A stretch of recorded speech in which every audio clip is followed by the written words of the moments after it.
ఇది మన series of videos అయితే చేస్తున్నాం కదా! ఇండియాకెళ్ళి సెటిల్ అవ్వాలంటే ఎలా, అపార్ట్మెంట్ కొనుక్కోవాలంటే ఎలా, ఫ్యామిలీ మూవ్ చేసుకోవాలంటే ఎలా. సో, ఇలాగా నేను చేస్తున్నటువంటి కొన్ని వీడియోస్‌లో కొన్ని కామెంట్స్ కూడా ఏంటంటే, ఇండిపెండెంట్ హౌస్ ఎలా కట్టుకోవాలి? స్థలం కొనుక్కొని ఇల్లు కట్టుకుంటే మంచిదా? లేకపోతే అపార్ట్మెంట్ కొనుక్కుంటే మంచిదా? అనే దాని మీద మనం ఆల్రెడీ వీడియో చేసుకున్నాం కదా!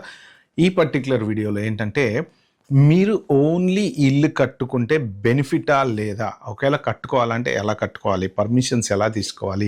ఏ స్థలం కొనుక్కోవాలి? ఎలాంటివి ఇవన్నీ పర్టిక్యులర్ వీడియోలో చెప్తా. మీరైతే లాస్ట్ వరకు చూడండి. ఓకే. ఎవరైనా సబ్స్క్రైబ్ చేసుకోవాలంటే ప్లీజ్ దయచేసి సబ్స్క్రైబ్ అయితే చేసుకోండి. దీనికి సంబంధించిన ఆ వీడియోస్ ఏమేమైతే ఉన్నాయో అన్ని moving back to India plan videos అన్నీ ఒక ప్లేలిస్ట్ చేశాను కదా! ఇది కూడా దానికి లింక్ చేస్తా. మీరు ఇంకెవరైనా ఏమైనా మిస్ అయ్యి ఉంటే దాంట్లోకి వెళ్ళి అయితే చూసుకోండి. ఫస్ట్ ఆఫ్ ఆల్ స్థలం కొనుక్కోవటం అంటే one of the best idea. Okay. మీరు ఇప్పటికిప్పుడు ఇల్లు కట్టలేకపోయినా డౌన్ ద లైన్ రేపో ఎల్లుండో అంటే మీన్ టు సే ఒక 1 ఇయర్కో 2 ఇయర్స్కో 5 ఇయర్స్కో మీరు వెళ్ళిన తర్వాత అది దగ్గరుండి ఇల్లు కట్టుకోవచ్చు. సో దానివల్ల బెనిఫిట్స్ ఏముంటాయంటే ఫస్ట్ ఆఫ్ ఆల్ మీరు ఒక స్థలం కొనుక్కున్నారు. ఒక 200 స్క్వేర్ ఇయర్స్ అనుకోండి ఫర్ ఎగ్జాంపుల్. మీరు ఇండియా వెళ్ళిన తర్వాత ఆ రూల్స్ ఫాలో అయ్యి దాని ప్రకారం ఏంటంటే ఒక 2 ఫ్లోర్స్ 2 అండ్ 3 ఫ్లోర్స్ ఏదో కట్టుకున్నారనుకోండి. దాంట్లో మీరేంటంటే మీరు ఉండడానికి ఒక ఫ్లోర్ బోన్ మిగిలిన ఒక 3-4 లోన్ తీసుకొని కట్టుకున్నా ఎట్లా కట్టుకున్నా ఏం చేసుకున్నా ఏదో ఒక రోజుకి లోన్ అయిపోయిన తర్వాత మీకే ఉంటాయి కాబట్టి కొంత రెంట్లు అనేవి మీకు వస్తాయి. ఏంటంటే ఆ రెంట్ల వల్ల ఏంటంటే మీకు లోన్ వెళ్ళిపోతుంది.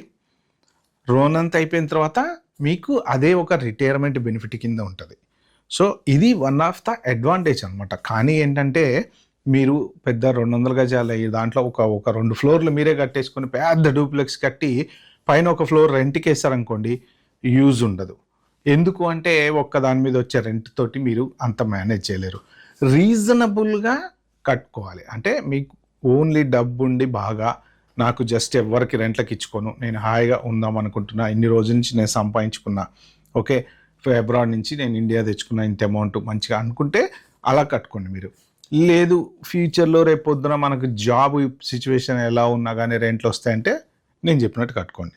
అదొకటి. నెక్స్ట్ స్థలం కొనుక్కునేటప్పుడు ఫస్ట్ ఆఫ్ ఆల్ మీరు చాలా చూసుకోవాలి. అవసరమైతే మీరు లాయర్లతో వెరిఫై చేసుకోండి. ఎందుకంటే మోసాలు విపరీతంగా జరుగుతాయి మన దగ్గర. విపరీతంగా జరుగుతాయి. మామూలుగా జరగవు. ఏంటంటే ఆ తీరా కొన్న తర్వాత ఈ వెంచర్లని అవ్వని ఇవ్వని ఏదున్నా సరే కొన్న తర్వాత ఇప్పుడు ఆ స్థలము మళ్ళీ మొన్న హైడ్రా ఇవన్నీ చూశారు కదా, గవర్నమెంట్ పరిధిలో ఉందంటారు, లేకపోతే ఇది హెచ్ఎండిఏ కింద ఉందంటారు, లేకపోతే ఇంకోటి అంటారు, లేకపోతే ఆ survey number government survey number అంటారు.